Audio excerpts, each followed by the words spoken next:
Hello, everybody. It's Jake Stenziano, host of Jake and Gino Podcast. Here, my co-host, the multifamily mentor, the coach, chef, the father, six, the best-selling author, the G-Daddy, Gino Barbaro. Gino, how's it going?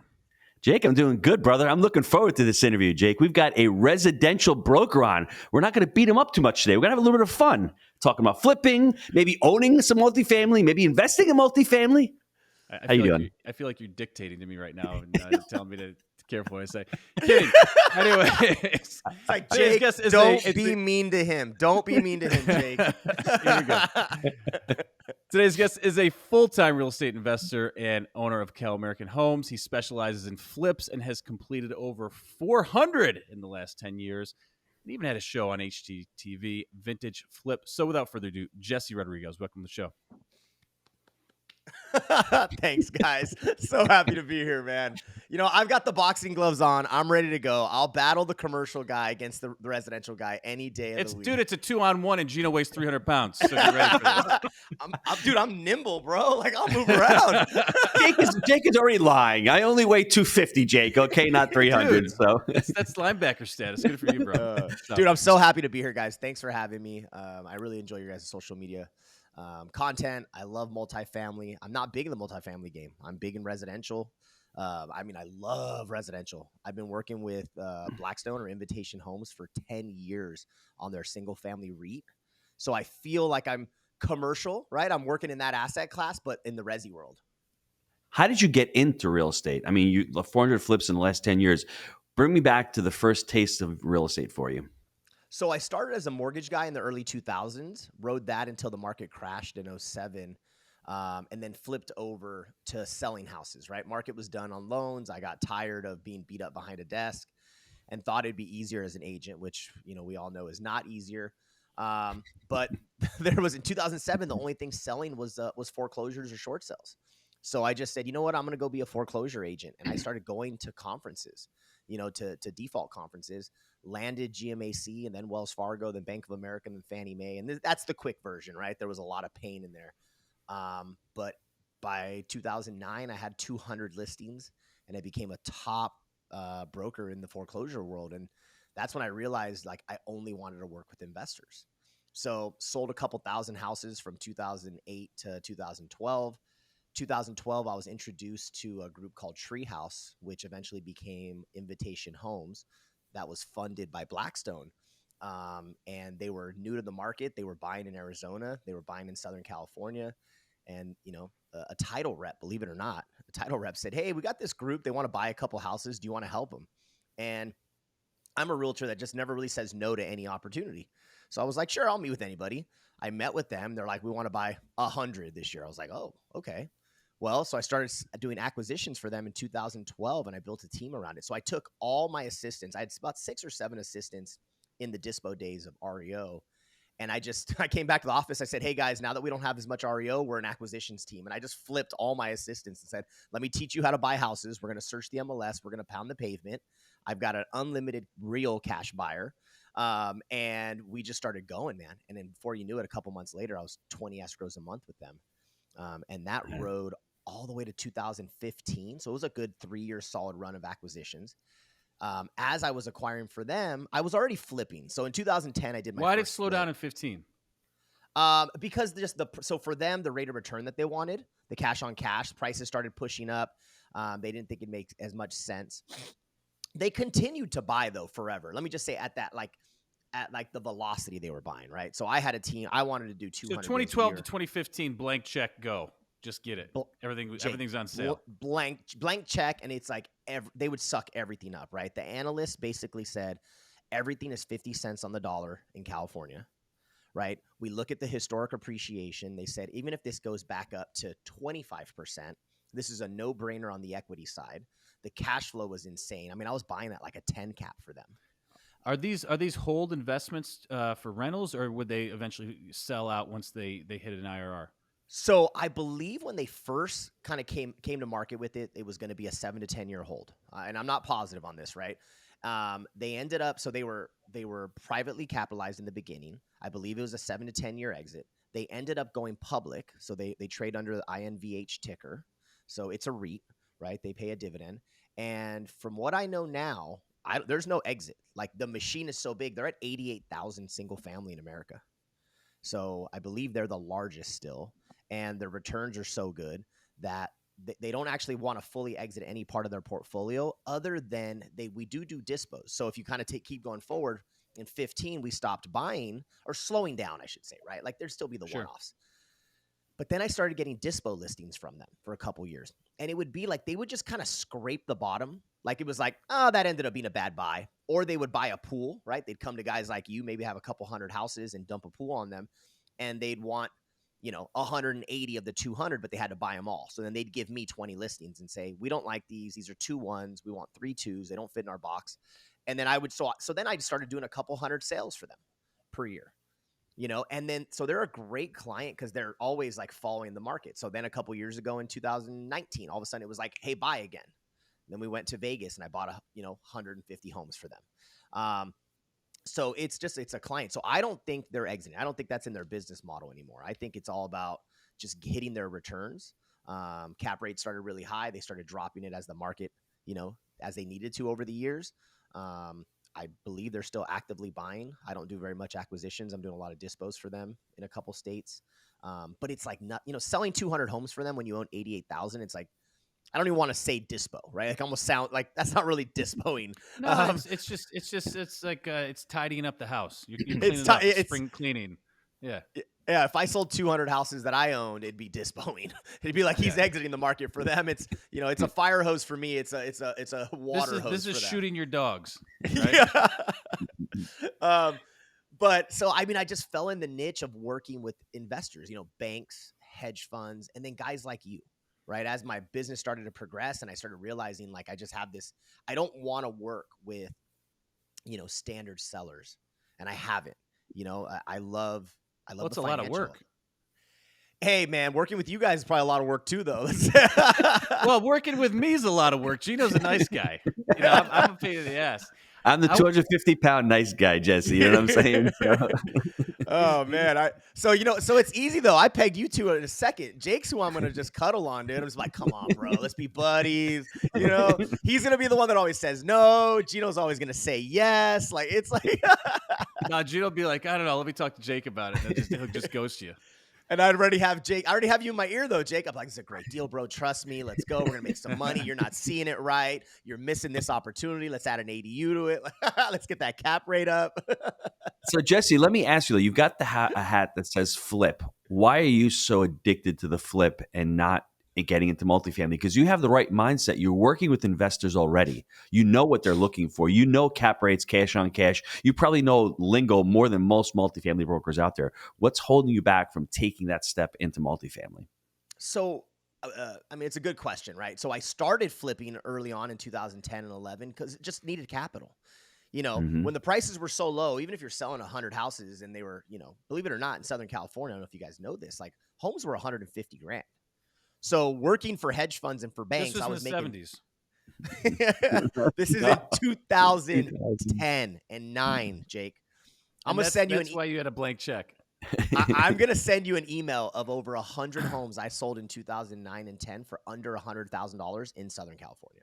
Like the analysts at the hedge funds knew what we didn't know, right? And I was just trying to survive. So those $2,500 checks I was making, even though I was selling hundreds of houses, right, was enough to do better than most. But all of a sudden you come across a flip, Gino, and you're like, I can make 40 grand. Like, oh, damn. Like, so you get a couple of those pops and you get addicted to the big chunks. So all of a sudden, if I could flip 5 in a year and sell a couple hundred, it ended up, making 400,000 or 500,000 a year. Well, now you fast forward to now and the systems are built. And that's it's more like the system is just there. You can send me a deal. I got a guy going today, one of my employees. He's running down to Temecula. He's going to look at a property. If he gives me the green light, I say, let's go. I wire an EMD. Contractor goes, I'll never see the house, right? In theory, that's because I'm trying to build a system. I'm not trying to teach people how to go swing the hammer themselves like HGTV represented when I was on the show, right? I don't know how to lay tile. You saw more episodes of me fucking laying tile. And I was like, I don't know how to do this, man.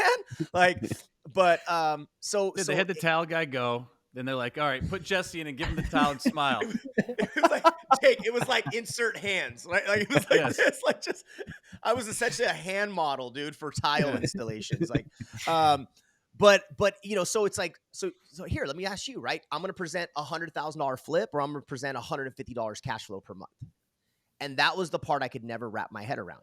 Now I'll tell you, 10 years later, 400 flips later, like I didn't need to hold on to 400, but damn, why didn't I hold on to 30?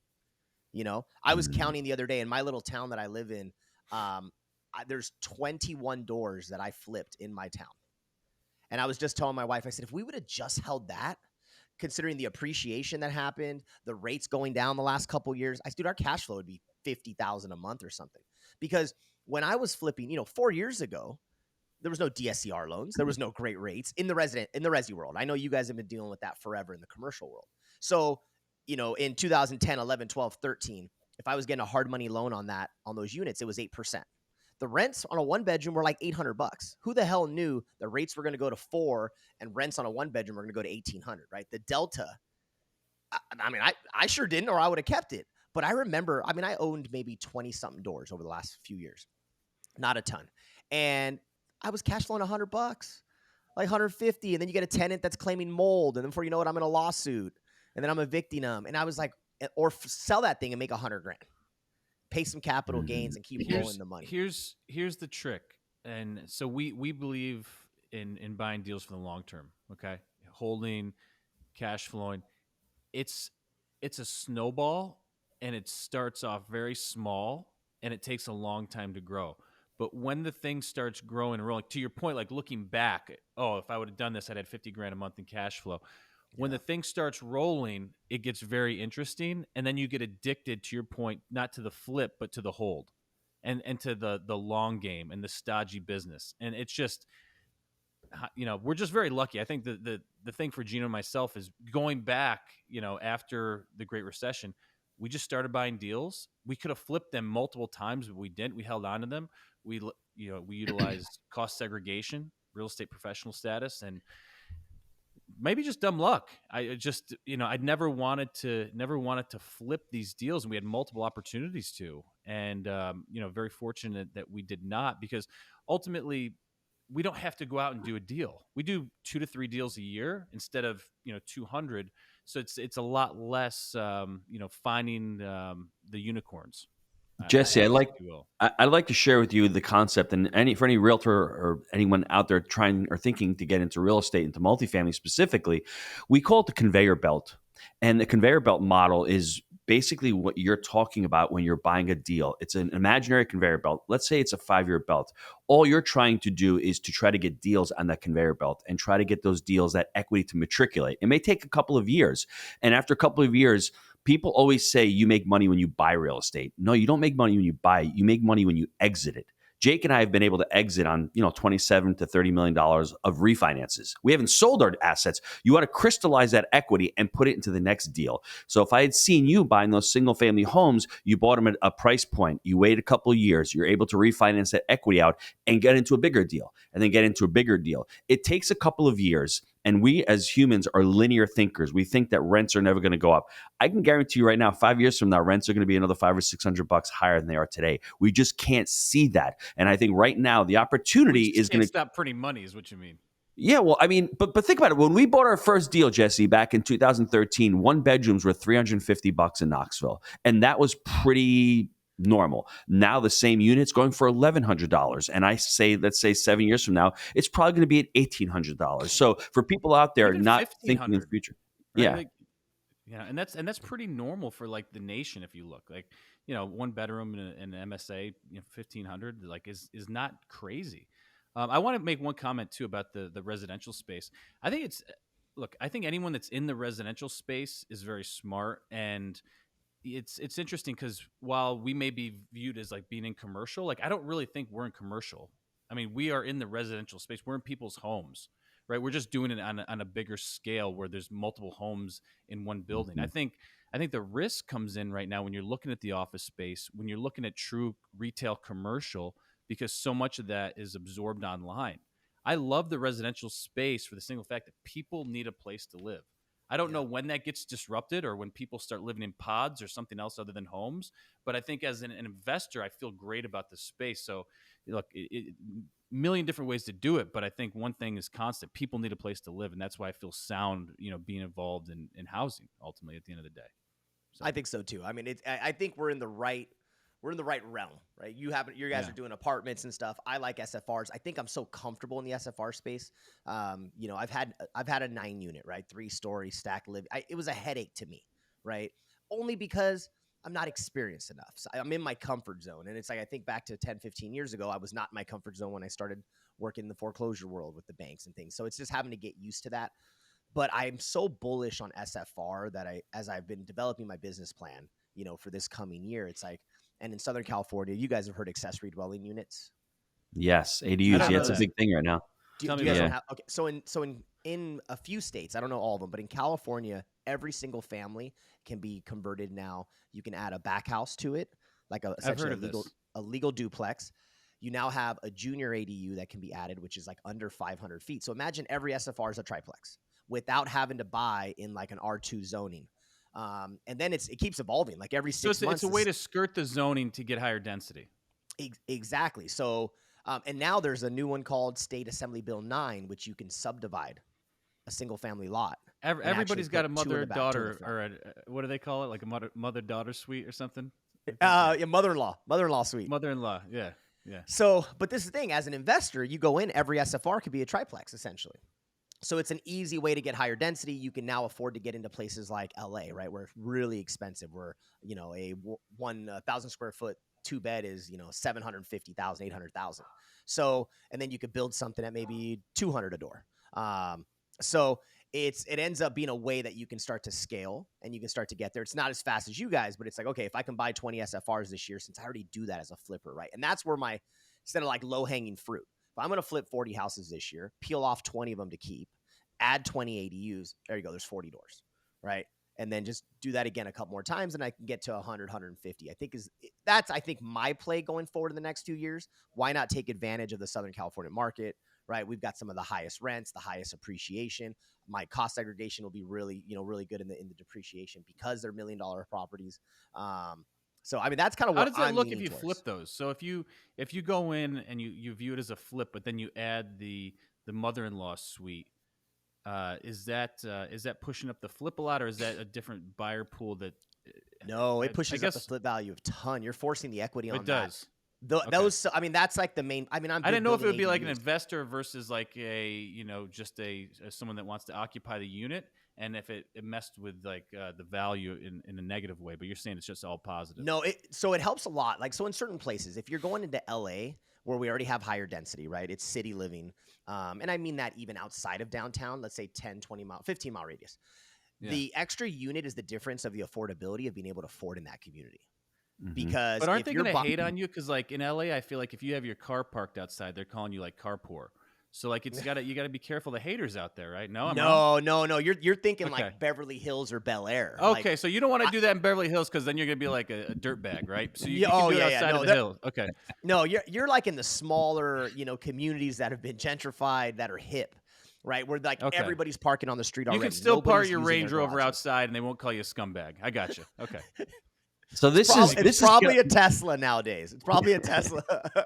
So this is California, Jake. This is California's way of saying, instead of let's trying to keep our costs down. So, whether property taxes, state income taxes, let's have our homeowners make an additional unit so they can collect additional rent to pay these costs that are going higher. That's a value add for the tax man. I love it. That's what I'm saying. Exactly. So the tax man is actually getting more units. He's allowing the investor to do the work for him, and he's getting more tax money. And it's just a win-win for California. California's done some smart things. This is a really smart thing for the state of California. Just blew out the streets of San Francisco too, because the Chinese are coming. So, but that's a whole nother story. Homeless are gone. The Chinese are coming. Jesse, they need some capital investment. So whatever it takes. San Francisco is sad now. That's awesome. Listen, your thing is about realtors investing in real estate. How do you teach them to invest in real estate? And why do you think more realtors aren't investing in real estate? I think they get, we talked earlier offline, and it's like you made a comment about like commission, right? And I call it commission vision. Is all they're seeing is like, hey, I can make $10,000, $20,000, $30,000 on selling you this home. why would I want to do anything else? For a lot of the realtors, like one, it's money, two, it's knowledge, right? Fear. Those are the three big things. You see that with your students, I'm sure as well. But really, if you get even the wealthiest of agents, the ones that are selling 30, 40 houses a year that are making $500,000 a year every year for 10 years. And, I befriend them and I'm like, why aren't you buying? And they're just like, I don't know how. And so once you teach them how, they still don't end up doing it. They're just scared.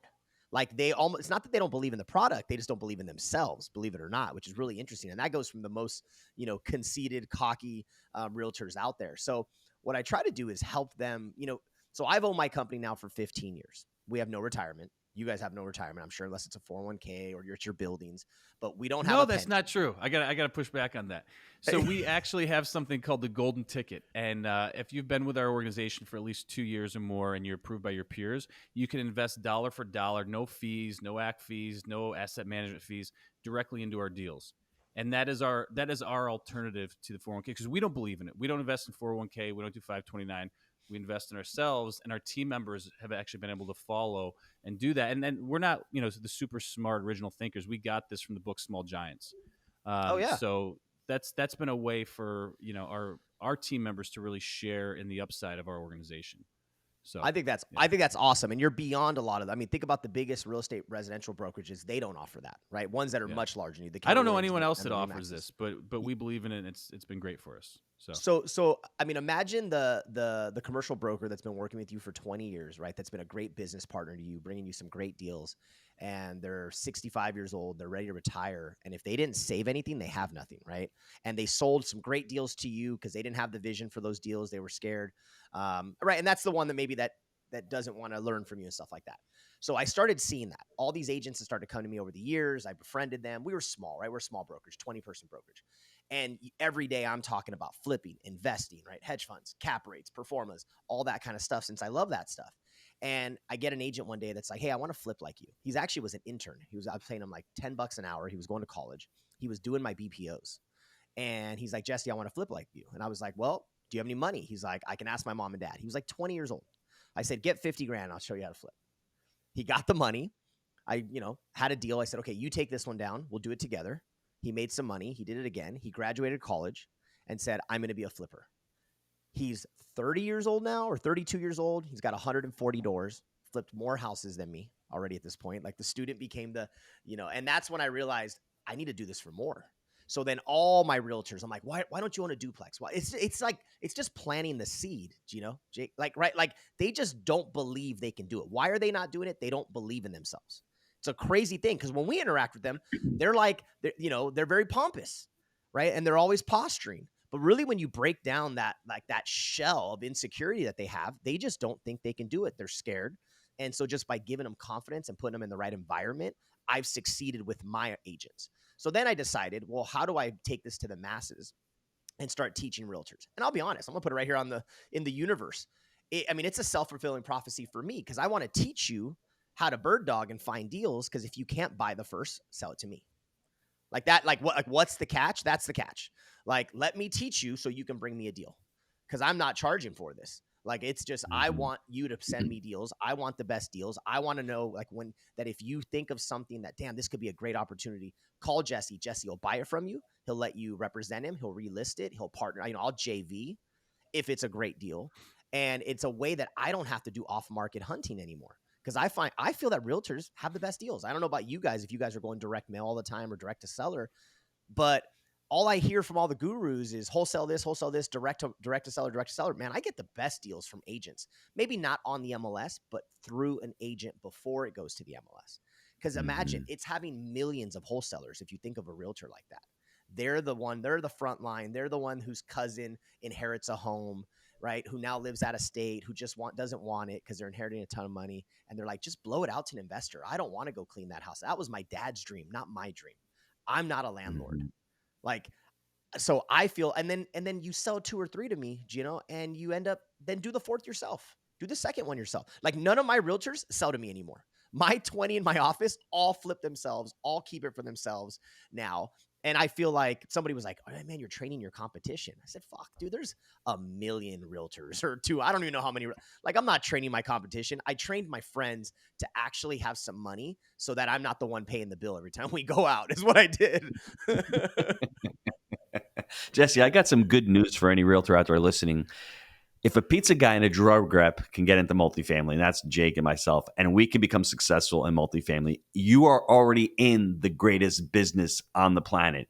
Don't doubt yourself. And the second thing I would say is, you mentioned something very, very important. Get in the right circles. If you're not going to events that have multifamily, if you're not going to meetups that host multifamily, if you're not listening to podcasts about multifamily, you'll always doubt yourself. It's really not that difficult. It's not rocket science. We have a 3-step framework. It's buy right, manage right, and finance right. That's really what it comes down to. You already speak the realtor lingo. You already know what cap rates are. You already understand how to negotiate with buyers and sellers.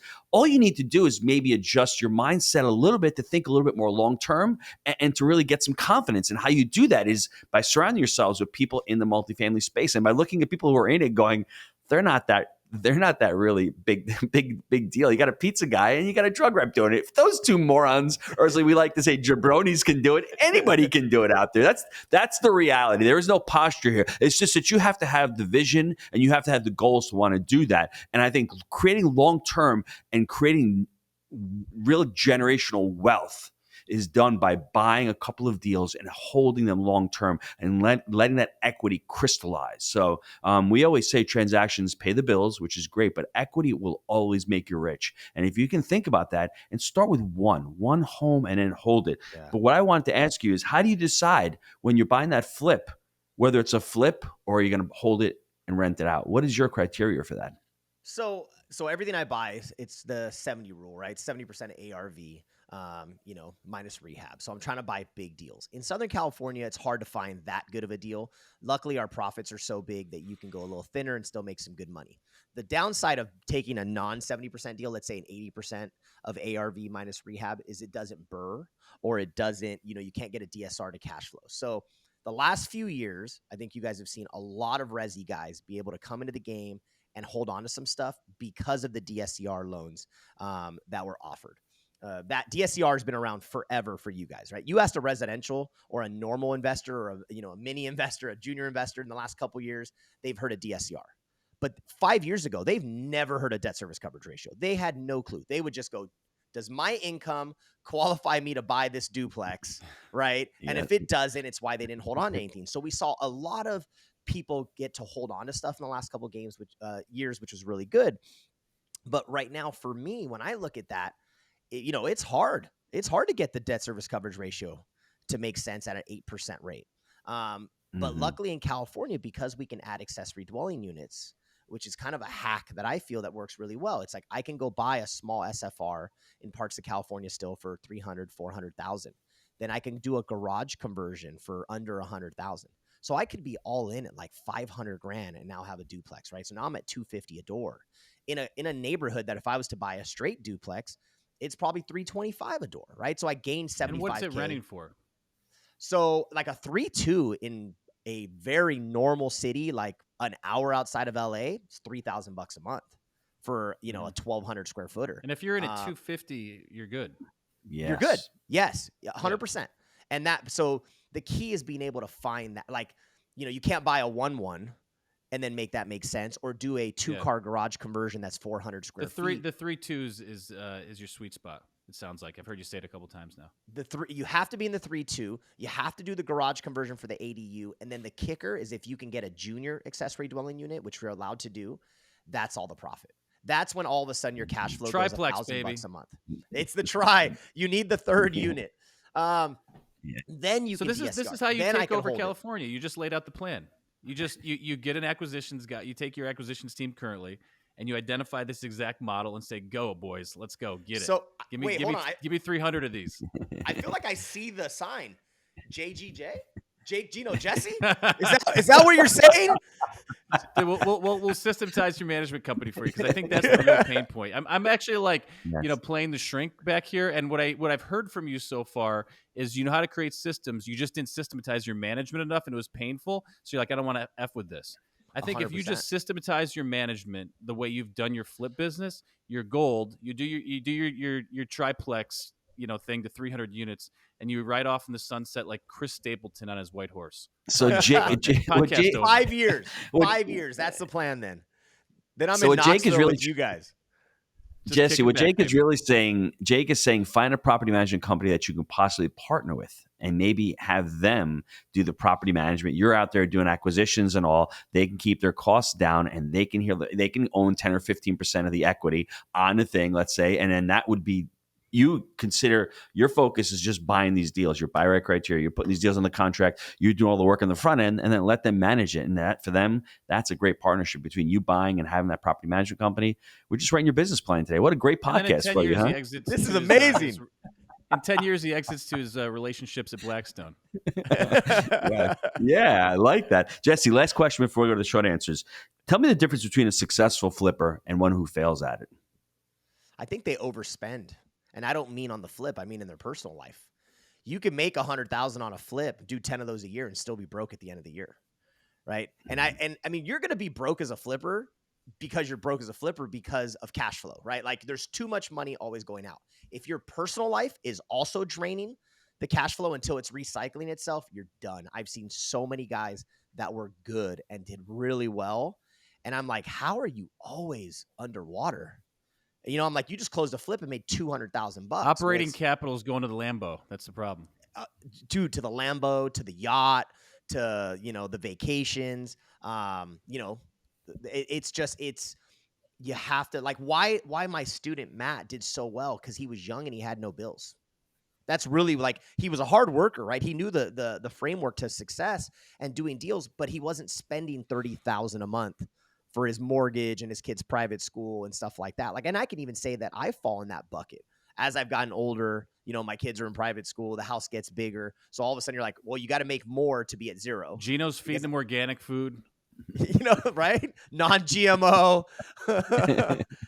And so like that is the difference of the good flipper. You can have the best systems, you can have capital, but if you're blowing through the capital, you're not turning your flips fast enough. So the debt's eating you up. Your carrying costs are going crazy. You're not micromanaging your rehabs. And then you're also living a lavish lifestyle. You're screwed. Bye-bye. So Jesse, before we go to the short answers real quick, you've described the problem with America and why they can't get into multifamily. It's Parkinson's law. If you understand that, Jake and I were lucky enough that we were in a multifamily. We both had jobs, right?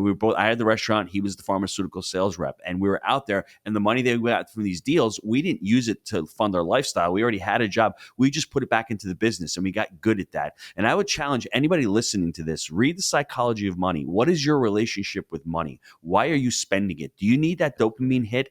And if you do, it's okay. Just have an awareness around it. All Jesse is saying, if you make $100,000 in a flip, put 20 grand in a cap account. I mean, like, leave that money there. Pretend it disappears. No. That's backwards. Okay. You put 40 grand? 80 grand goes into reinvestment. 20 grand you can do some frappuccinos. All right, that's how it's supposed to work. I'm serious. Okay. Whatever that looks like in your life, start small. But at least if you can't do 20, you ain't gonna do 80, Jake. All I'm saying is start small and start looking at that account. Make sure that money is gone. You won't be able to where touch you can it. live off of 20, and 80 goes back, and then you never have to work a day in your life. Yes. One thing you said there, Gino, that how you said you had the restaurant, and Jake, you had the pharmaceuticals, and then you were also doing the multifamily. One of the messages I say, because realtors are so quick to want to leave being a realtor to be an investor, and I'm like, why would you leave your day job? Why would you leave your day job? You traded one job for another job. If not, like, flipping is not my full-time job. I flip a lot, but I'm a realtor that sells 200 houses a year. Right. And people are like, why would you do that still? I'm like, because it makes me a lot of money and that pays for my bills, my lifestyle. And then flipping gets to be profit. And that gets, it gets to go into an account where maybe all I have to do is make the shift this year that says, I don't want to flip 40, I want to flip 10, and I will keep 30 SFRs this year. Right. But that's because of 10 years of flipping and also being a realtor. So, like, one thing on this podcast to anybody that's listening, don't hate your job so much you want to get out and go straight to investing, because it takes, like, what was the analogy about how slow it takes to roll and for it to grow, right? That it takes a while. So double dip for a while. How long did you guys double dip? Probably for a long time before you went all in the multifamily space. 5 years. Yep. And Yeah. that was smart. How much harder would it have been for you guys to compound and grow these units if you would have went, year one right into full-time multifamily? Like, you'd have been It would have peeling been hard. profits off to survive. It was 5 Yes. years of just living off our normal wages, though, and just reinvesting profits for 5 years. Yeah. That's what I mean. Yeah. All right, guys, let's take a quick time out to hear from our sponsor. Now, we have had a great run in multifamily, going from 0 units to over $250 million in assets. That's over 2,000 apartment deals that we've been able to purchase through our framework: buy right, manage right, and finance right. Now, Jake and I, we created the Jake and Gino community back in 2015. We launched our first book, Build Our Profits. And since then, our students have closed over 60,000 units. That's over $4 billion in assets they've been able to close over the last 6 years. And that's why this community has been so successful. We call it results-based education, and we pour back into the community everything that we've learned on our journey from 0 to 2,000 units, and all our systems and scale that we use on our very own property management and investing companies. Jake, I love that. It's not just education, it's implementation. So what I want you to do, click on that link down below, apply to work with our team, see how we can help you on your journey in multifamily. All right, we're back. We talked about systems and scale a little bit. Talk about, your business early on and how you're able to scale, create systems. Talk about that process, and then you can tell us how you're going to apply it to your property management company. That's a joke, but carry on. But it might not be. Oh, dude, I'll do it. I'll have a property management company in a year. I put my mind to it. I can do it. So in the beginning, dude, it was luck, Jake. A lot of it was just putting my head down and grinding, and then realizing, okay, I messed this up 5 times. We probably need a system for that, right? Why do I keep forgetting to do this one thing? Why, and it just a little by little over time, as I made a little bit more money, I stacked on another employee. So I've always been big in having help. I do not feel that I'm smarter than anyone or I can do more than anyone. I'm not one of those guys that says, it's not going to be done right if I don't do it myself. I think it's the exact opposite. 9 out of 10 times I mess up my team when I step in again to be like, hey, let me help out. They're like, that's not the system anymore, Jesse. We don't do it that way from 10 years ago. And it was just little by little. As we found hurdles, we built an SOP for it that said, okay, how do we get around that now? How do we make it not happen again? How do we be efficient? I would always add a person before I needed a person, right? I didn't want to wait till we were drowning. That's really smart. Yeah, we made that mistake too many times. I'm embarrassed, honestly. Yeah. But I mean, so did I. I mean, I think we all do, because in the beginning, you need that little bit extra money. So you're trying to squeeze more out of your people, right? You're kind of 2 employees in one right now. You just don't understand your budget or your cash flow either, and you're scared of like, okay, what if it doesn't continue to grow? And you just want to be very cautious with the cash, so you get tight-fisted. Totally. Yeah. Then you have a couple bad months and it does get tight because all of a sudden it didn't, right? And you're like, oh my God, I'm overpaying, or not overpaying, I'm paying too much, I should say, because of too many people, because they deserve what they get 100%. They're worth every dollar. And it was just little by little scaling, right? Getting to a level of going, okay, I think we're good now. All right. Hey, now we're add another person, add another system. And a lot of it was just by error. If I made a mistake, I put a plan in place to not make that mistake again. I literally didn't know anything about this business, man. I was just going and learning. And, it's what excites me about multifamily is a little bit of like learning again. I'm going back to college, getting my master's at University of Arizona, a master's in real estate development. And, I've done developments. I've done so much. It's like, why people say, why are you going to go back to school? I'm like, because I need to learn, man. Like, I want to hear from these guest speakers that come that, these professors are, they're developing huge shopping centers, and they're like unlocking stuff in my brain that I didn't know was there. And I think it's like I always think of my brain as like a video game. Like when you enter any new space, you're at level 1, it's Mario Brothers. I'm just trying to get to like past the first stage. And as you go, I'm like level 2, level 4, level 10. So everything is a video game in my head that I just want to keep unlocking levels. And when I meet someone Jump the flag, man. Dude, exactly. Right, give me extra points. How do I get down in that tunnel and jump to another level, right? Finding the shortcut. Well, the Warp shortcut zone. is guys like you.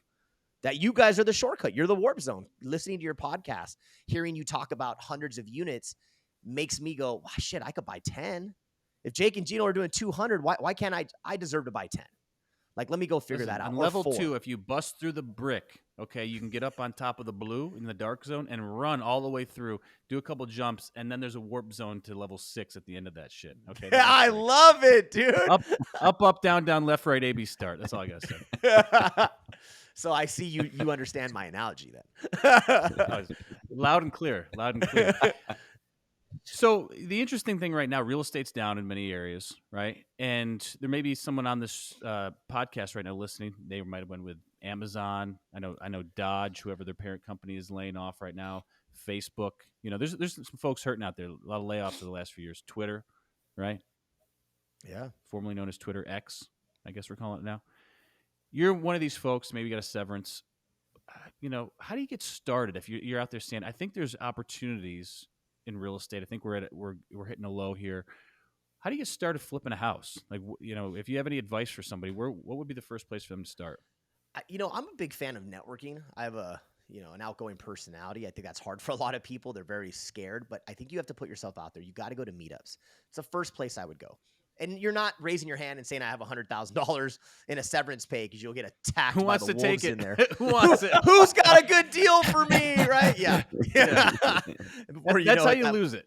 That's how your money's gone in your first. No, Yeah. you go there, you sit in the back of the room, you take it in a couple times. You go to a multifamily, you go to a resi one, you go to, a flipping, you go to a midterm rental, and you start to learn of all the different versions of these asset classes, right? Airbnb, until you find the one that you like, till you find the group that you like, and you network.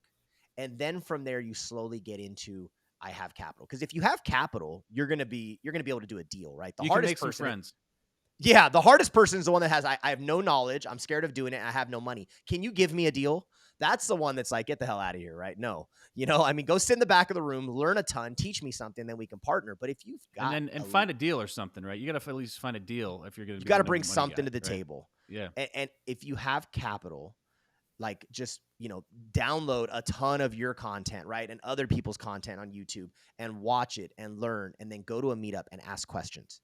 The problem is so many people are just scared to want to even put themselves in that environment because they don't want to feel dumb. Being new is the greatest weapon anyone has if you're willing to ask questions, right? Like, I always looked young for a long time. Now I'm old, now I'm 41. So, but I started at 25 years old. It was great to be in a conference and raise my hand and say, I don't know what cash for keys is. What's a foreclosure? How do I list this home? People love puking all over themselves and telling you how great they are, and will tell you every secret to their business if you just ask questions and then remember those answers. And I built my whole career in starting selling foreclosures by going to big, large conferences. Well, meetups are just those conferences minimized. A meetup is a breakout of a conference, right? Yeah. Yeah. So it's like, instead of spending thousands of dollars to go to a ton of conferences, which I still do because I'm a huge fan of conferences and I make relationships, you could be going to a meetup. Like, if I was starting today, in fact, I may do this. I may challenge myself to the Jake and Gino way. I'm going to learn multifamily. I'm going to go to 20 damn multifamily meetups in the next 60 days. And then I'm going to come back to you guys and go, I learned all this. How do I apply it? Right? And then, hey, Gino, is this good? I found a 200 unit. They're going to sell or carry at 3%. You got to put 5% down. Is that good? And you're going to say, yes, Jesse, we love you. Let's do this deal together.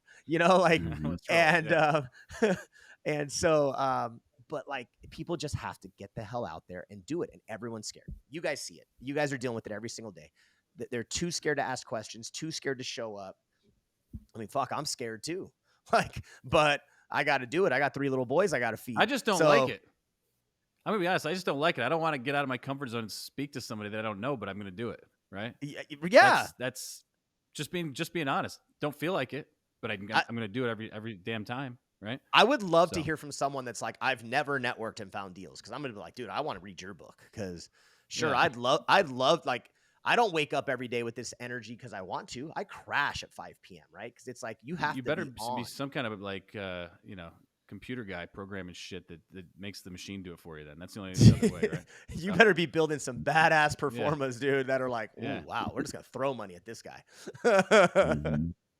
Any education, any books, anything you've watched recently that's added value to your life that you want to share with the folks? So I listen to Bigger Pockets a lot, which is kind of funny because I think it's very newbie based. But again, I feel like the newbie, like, man, I hear some great questions from a newbie. You're just a fan of the game, aren't you? I am. Like midterm rentals. I know nothing about midterm rentals. Do you guys know about midterm rentals? No. Do not. Okay, me either. Like VRBO, Airbnb, sure. I did that 8 years ago before it was. I don't know anything about those either. So just to be honest, those were really fun. I buy those. I mean, I rent those, excuse me, but I don't know anything about them at times, right? Dude, they're high volume, good cash flow, high maintenance though, right? Because it's a lot of touch points to clients. You're like a hotel operator essentially. Well, midterm rentals, this new thing, and I call it new, right? I'm probably like an old guy. Some dudes will be like, that's been around 10 years. It's this new thing where you're like renting it to nurses and stuff. You furnish it, they rent it for 30 days, 60 days, 90 days. So, I listen to Bigger Pockets because I heard some dude talking about MTRs, and I'm like, what's that? I just want to know. Because if I get into, a triplex and I'm struggling and I'm not hitting my cash flow on it or something, and like long-term's not working, maybe I convert one. Can I just get my blended rate up a tiny bit by trying it? Like, so that's something I love. The other thing is I think it's back here. So it's right. We just call it month to month, and there's a premium for it. A month to, there it is. Do you furnish it though? It depends. So we have MTR is furnished. We have some folks like miners and some of the folks that you're talking about that they really make it worth our time to do it. It's not in our business model, but we have some one-offs where we do that actually. Yeah. I mean, so it's like I love learning stuff like that. So like this is not something new, but I know you guys all know this one, Kiyosaki. The Purple Bible, we've seen it. I've loved Cash Flow Quadrant. I'm a Kiyosaki fan. I think it was. Oh, I thought it was Rich Dad Poor Dad. Sorry. Oh no, it was. I'm sorry. Well, the first one was. Yeah. Okay. So, and then this one is Cash Flow Quadrant. Like I love both. They're both on my shelf. They sit up here with my baseball cards. And you got a Ken Griffey Jr. 1989 Upper Deck rookie card up there. Of course, not up there, but I have it in my box. It's in the safe, bro. It's the only one that holds value. All right. It's like it's been worth $100 since 1989, and it's never gone up from there. Dude, it does not go up at all. Here's a fun box. So this is an 03-04 rookie exclusives LeBron James rookie year. So that's like a $6,000 box. No shit. Yeah. So talk about being a stupid investor and wasting money. Here I am. Here I am. Cardboard. That's hilarious. That's a Kobe box up there next to the Pokemon box. It looks like Wheaties from here, so I can't tell. Yeah, it's all good. So yeah, dude. I mean, education's big. I know you guys believe in it too. I don't really know too many people that succeed that don't. Actually, that's actually not true. I actually know a good amount of old dogs that have no clue. My mentor, is I don't know, he's 68, 70 years old. He's the guy that I used to sell flips to, that taught me how to flip. When I decided to do it, and he's still my mentor to this day. We talk every single day. I do not look at a flip and not ask him to comp it for me, and he does it for nothing, right? He's like a father figure. I don't even think he's ever heard of Robert Kiyosaki or like he's just. Dude, he's a wizard. Like he's a guy. He talk about local knowledge. I'll call him and be like, "Hey, there's a house on Walnut Street in the city of Diamond Bar that I'm looking at." He's like, "Is it a flat roof or a gable roof?" And I'm like, "The fuck?" Like, and then I look and I'm like, "Oh, it's flat." Yeah, I don't like those. Those sell for about 3.5% less. People don't like the flat roofs. I'd stay away from that one or adjust your comps. And I'm like, dude, you're Yoda. Like, how the hell did you? But then you get him out of his. Asking the right questions though. Dude, you take him out of his city and he has no clue. Right? He's just like, I don't buy in that area. Like I love that. Like I'm a collector of like baseball cards, as you can tell, like from what I just showed you, but I'm a collector of like the OG dudes like that, like the you guys, right? Like I look up to you guys. I'm not scared to say I look up to you because you've done really well, where some dudes are just haters, right? And they don't want to give it up. I'm like, I want to learn from Jake and Gino. I want to learn from these people because you've done more than me. So how would I not want to learn from you? And it's like, as soon as I meet someone that's not willing to do that, I'm like, get out of my world, man. You're just negative and I don't need you around. That was Fixer Jay DeSima for us. The first few books that Gino and I read, have you ever heard of this? Investing in Fixer-Uppers? He's actually from California, right, Gino? Fixer Jay? He's from Northern California. I forgot what 90-something now, right? Yeah. he'd buy stuff on seller finance. So that's how we learned seller He'd financing. drive the neighborhood. And he would look for ADUs. He'd look for properties that had like cottages, and he'd build he'd be all additional over that. dwelling units. Yeah, it was great. Awesome. I love that. Jesse, man. do you know I don't know who Fixer he Jay or is, no? but I'm going to Google him. You- I'm going to you Google him. gotta No, look I've up never heard of Fixer him. Jay. He's got a whole book series. The first one, Investing in Fixer Uppers. Dude, it's Yeah. priceless. He talks about when he was getting started. He had like all the accounting broken out on the home kitchen table and how he was making money on these things. Follow the path, man. He's Yoda. So I love it. I'm going to look him up. Gino, you ready to take us home? Yes, we have a young Jessie Rodriguez getting into the mortgage business in the early 2000s. 2007 comes, and I guess the world ended for him as well, like for everyone else. And like, I can't do this mortgage crap anymore. I'm going to get into the real estate business. I'm going to start flipping homes. Residential, that's a piece of cake, real easy. How hard could that be? Well, I think he found it to be a little bit hard in the beginning, but then he got hooked up with Blackstone, got hooked up with a couple of other institutions. And I think the incredible thing is flipping those 400 homes and doing all that work and actually systematizing his business and growing it to over 20 agents, teaching his agents how to become successful investors. That's the key component. We need realtors to understand how to become successful investors because they can actually start listing properties and have great conversations with other investors. And I think that's the cool part of the story. But I think the even cooler part of the story is have Jesse back on in 6 months and see how his property management company is doing. I think we should have that as well. So I would love that, man. I think Gino, Jake, I got to Dude, you tell gotta you, have this 50 call, of those triplexes by then, man. dude, this call has motivated me. Like I was already motivated when I wrote my business plan 2 weeks ago, but now it's like I just go like, okay, 10 SFRs to 20 doors is not enough. I need 30, right, to 60 or to 90 in the next 12 months. So yes, you guys motivate me. I'll have to have a PM department. Well, so dude, clarity will set you free, and I think you know exactly what you need to scale if you wanna do the buy and hold thing, or at least have a blend of it. And Yeah. I think it's great, man. If you can pull could it I off, ask you guys for a piece of advice? Of course, Absolutely. It might not be good. So in this in this high rate environment where we hear a lot of negativity about it, is it, in your opinion, is it okay? So like I wouldn't hold on to stuff before because of $100 spreads, right? I'd be like, oh, it's not enough. Now in hindsight, I messed up because rents went up and rates went down. Do you feel it's a great time to buy in the sense that if I can get it to break even or get it to cash flow a little bit at an 8%, I'm going to ride the refi wave back down whenever it comes, a year, 2 years, 5 years. And then I'll be in a great position because I'm not competing with as many buyers at the moment. Gino, can I answer this? I guess so. You beat me. Your hand went up first, so I'll let you go first, brother. So 2021, 2022 were our lowest volume acquisition years. Okay. And the reason for that is we buy with our own capital. We don't raise money. And we're willing to start with a local credit union or a community bank and then roll it out to agency, Fannie or Freddie, for the long-term non-recourse debt. We're I don't know. And then, if you look at a rolling 12 starting in February, we'll probably have closed 450 to 500 units. Okay. Just in this, so it's probably twice the acquisitions to what we were doing the prior 2 years, right? We were doing 100 to 200 units. And the reason for that is close to what you're saying, but it's slightly off. So what we're attempting to do right now is, yes, if we're buying at 7%, something that's like we're seeing 6.7 to 7% rates right now on our acquisitions. We're getting 2 years typically of interest only. Okay. We're looking though to go in, and we know exactly what our buying criteria. Like your old man there, we like the pitch roofed, right? We don't want a flood zone. We like at least 2 bedrooms, townhouses. We like washer dryer hookups to the garages. A lot of the stuff, right? Like that. That's our buying criteria. Okay. What we want to see though is we have 1,800 units currently that we own, and we know where the market rates are. So if we're going to buy something right now, and we see, okay, say the rents are $900 currently, but we know the market is really $1,200. Well, okay, we can buy that. Maybe we spend $100,000 on that, but we're going to be well beyond the 1% rule once it's stabilized.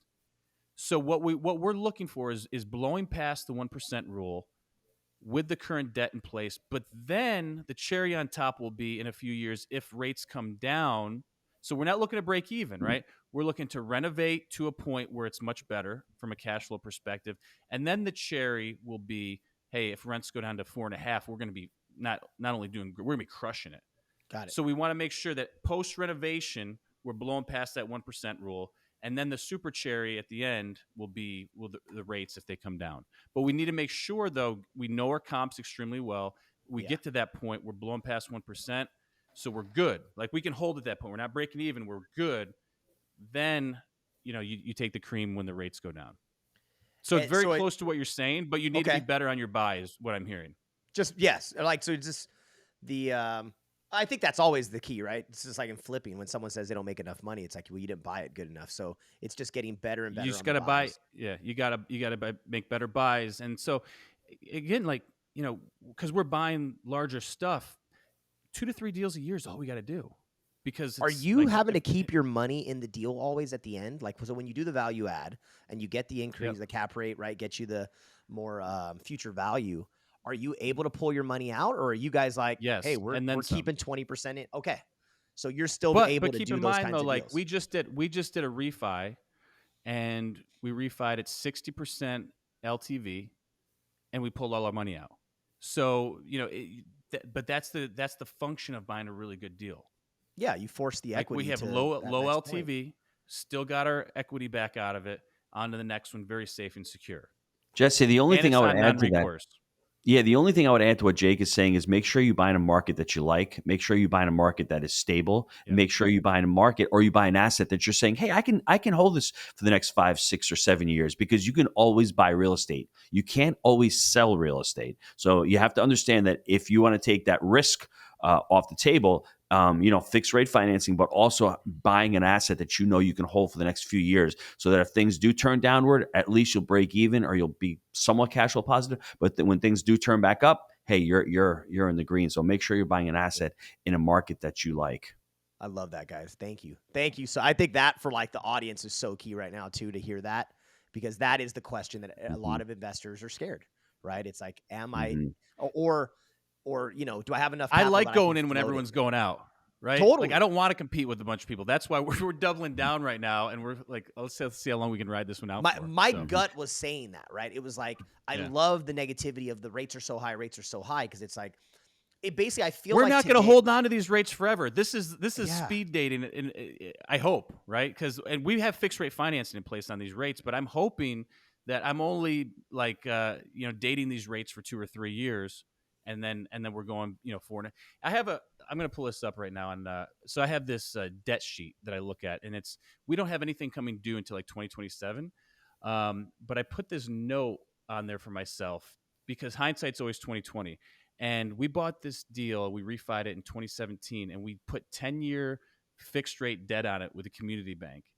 And I'm like, I was saying to Gino the other day, dude, it was a smaller deal, but I'm like, that's the smartest fucking thing that we've ever done, because we're at 3.8% or something on it, and we're just sitting back now, and the thing is crushing it. And that's why our deals, 2023 has been our best year from a cash flow perspective, while you see all these other people imploding, and it's because we put long-term fixed rate debt on our stuff. I love that you weren't buying at floating rates. We didn't touch them. And so my note that I made to myself was, anytime we can rate lock for 4.5% or less for 10 years, take it! ! And that's a note to my future self. And that's why it's like fixed rate debt, long-term fixed rate debt, lock for 10 years at 4.5. You continue to do that, you're going to be around for a long time. Hell yeah, man. I love it. Jesse, before we sign off, where can the listeners get a hold of you? Best place is on Instagram at Jessie Rodriguez. Best place. Send me a DM, ask me questions. If anybody needs info on flips, but more importantly, hit me a message if you have units that you want to sell me at Jessie Rodriguez, Southern California buyer. There we go. Gang, guys, thank you so much, man. This was, I could do this every week with you guys, man. You guys got me energized and pumped, dude. Awesome. It's our pleasure. And gang, as always, we believe in buying deals for the long term. Think in decades. I'm Jake. He's a G Daddy.